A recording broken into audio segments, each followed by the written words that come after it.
विटकोफोल injection usually nutritional deficiency में दिया जाता है। इसकी क्या डोजेज आपको लेनी है, कौन कौन सी बीमारियों में आप इसे ले सकते हैं, इसके कोई साइड इफ़ेक्ट्स तो आपको नहीं हो रहे हैं, इन सब के बारे में आज हम बात करने वाले हैं।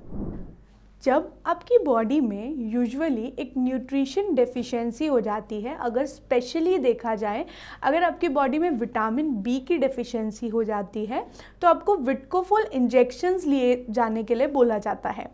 देखिए, जब आपको विटकोफोल इंजेक्शन दिया जाता है तो स्पेशली वो तब दिया जाता है जब आप को या तो फॉलिक एसिड डेफिशिएंसी हो गई है, मतलब आपको प्रोबेबली अनीमिया आपको दिखने में आ रहा है, आपका हीमोग्लोबिन कम हो गया है, या फिर अगर आपको बहुत ज़्यादा चक्कर आना, बार बार गिरते रहना, या फिर आपका पैर मुड़ जाना, वीकनेस जैसा महसूस होना।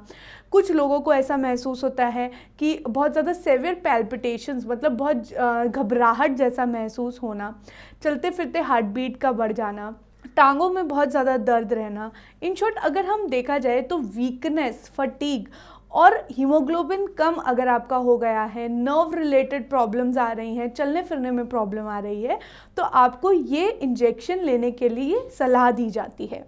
अगर इसके कंपोनेंट्स देखे जाएं तो ये विटामिन बी कॉम्प्लेक्स के कुछ विटामिन्स इसके अंदर डाले हुए हैं, स्पेशली विटामिन B3 इसके अंदर डाला हुआ है।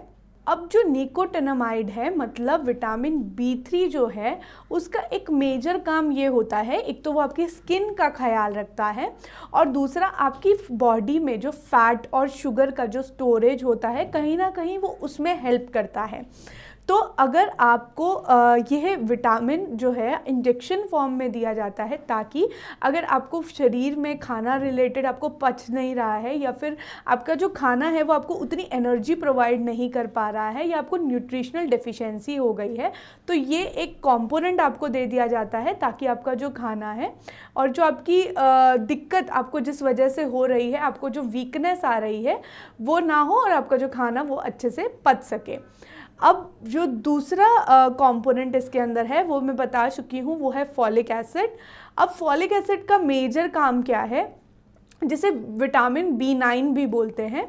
बेसिकली फॉलिक एसिड का सबसे इम्पॉर्टेंट काम क्या होता है, आपको अनीमिया से बचाना। एक्चुअली क्या करता है फॉलिक एसिड, क्या है, एक ऐसा विटामिन है जो कि RBCs, जो आपके रेड ब्लड सेल्स, जो लाल कोशिकाएं हैं, उन्हें बनाता है, उनको बनाने में मददगार होता है। तो कभी कभी मेगैलोब्लास्टिक अनीमिया, मतलब एक ऐसे तरह का अनीमिया जिसके अंदर आपको विटामिन B9 डेफिशिएंसी हो जाती है और उसकी वजह से आपकी बॉडी में RBCs, मतलब लाल कोशिकाएं नहीं बन पाती हैं और आपका जो HB है, आपका जो हीमोग्लोबिन है, वो कम हो जाता है। अगर आपको इस तरह की दिक्कत आ रही है, अनीमिया अगर आपको हो गया है, तो आपको इंजेक्टेबल फॉर्म में दे दिया जाता है। लेकिन एक ध्यान रखना है आपको कि ये जो पूर्ति है, आप विटामिन जो B9 की पूर्ति है, या आप अच्छा भोजन करके, अच्छे फ्रूट्स खा के भी आप पूर्ति कर सकते हैं। अब जो तीसरा इम्पॉर्टेंट विटामिन इसके अंदर डाला हुआ है वो है विटामिन B12। ये ऐसा बोल सकते हैं कि एक मैनमेड विटामिन है। एक्चुअली अगर आपको विटामिन बी की कमी हो रही है तो बेसिकली आपको बहुत ज़्यादा ना नर्व्स रिलेटेड प्रॉब्लम्स आने लगती हैं, पैरों में झंझनाहट की दिक्कत, हाथों में कंपन होना, या फिर आप जब चल रहे हैं तो आपका कोऑर्डिनेशन ना रहना, चलने फिरने में दिक्कत होना, कुछ भी सामान उठा रहे हैं उसमें प्रॉब्लम आना।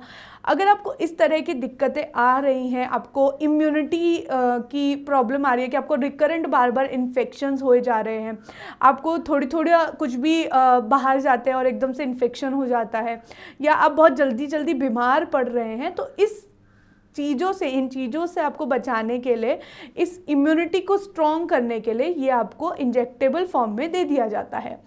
अब बेसिकली ये प्रेगनेंसी में भी आपको एडवाइस किया जाता है। प्रेगनेंसी में ज़्यादातर तब दिया जाता है जब आपको अनीमिया हो, और आपको इंजेक्टेबल फॉर्म में तब दिया जाता है जब आपका हीमोग्लोबिन बहुत ज़्यादा कम हो गया है या आपको लक्षण बहुत ज़्यादा आ रहे हैं। कभी कभी ये जो विटामिन है, ये जो इंजेक्शन है, वो आपको ओल्ड एज में भी दे दिया जाता है, क्योंकि जब ओल्ड एज होती है, जब आप बूढ़े होते हैं, तो यूजुअली हमारी बॉडी में विटामिन्स, कैल्शियम, मिनरल्स, इन सब की कमी हो जाती है।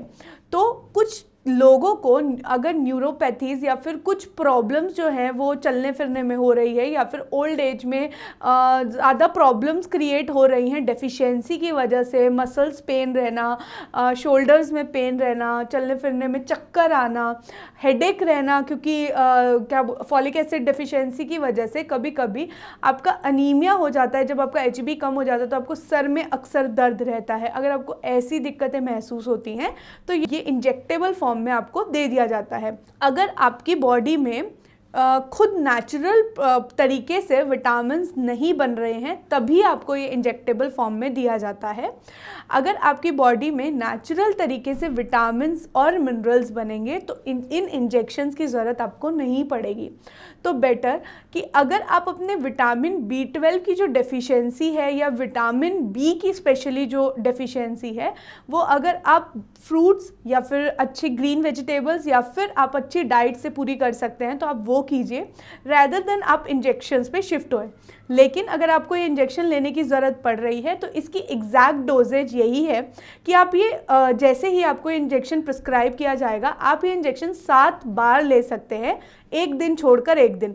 मतलब अगर आज आपको ये इंजेक्शन एक बार दे दिया गया है तो एक दिन छोड़ने के बाद नेक्स्ट डे आपको ये इंजेक्शन 3rd डे लेना है। हर ऑल्टरनेट डे में ये इंजेक्शन आपको दिया जाता है।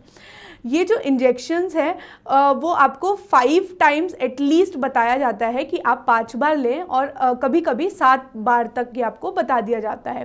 ये पेशेंट टू पेशेंट डिफ़र करता है कि अगर पेशेंट को ज़्यादा न्यूट्रिशनल डेफिशिएंसी नहीं है, ज़्यादा विटामिन B लो नहीं हुआ है, तो ये जो विटामिन है, ये जो आपको जो इंजेक्शन है वो आपको 1 या 2 बार या 3 बार दिया जाता है। पर अगर इसकी डोजेज देखी जाए तो ये आपको 7 बार आप ले सकते हैं और ये आपके लिए सेफ़ रहेगा। अगर आपको हेल्थ रिलेटेड कुछ और वीडियोस देखनी है तो और कुछ और विटामिन मिनरल्स क्या काम करते हैं हमारी बॉडी में, या कुछ टैबलेट्स कैसे वर्क करती हैं, अगर आपको इन सब के बारे में जानकारी चाहिए तो आप चैनल पर और वीडियोस देख सकते हैं। धन्यवाद।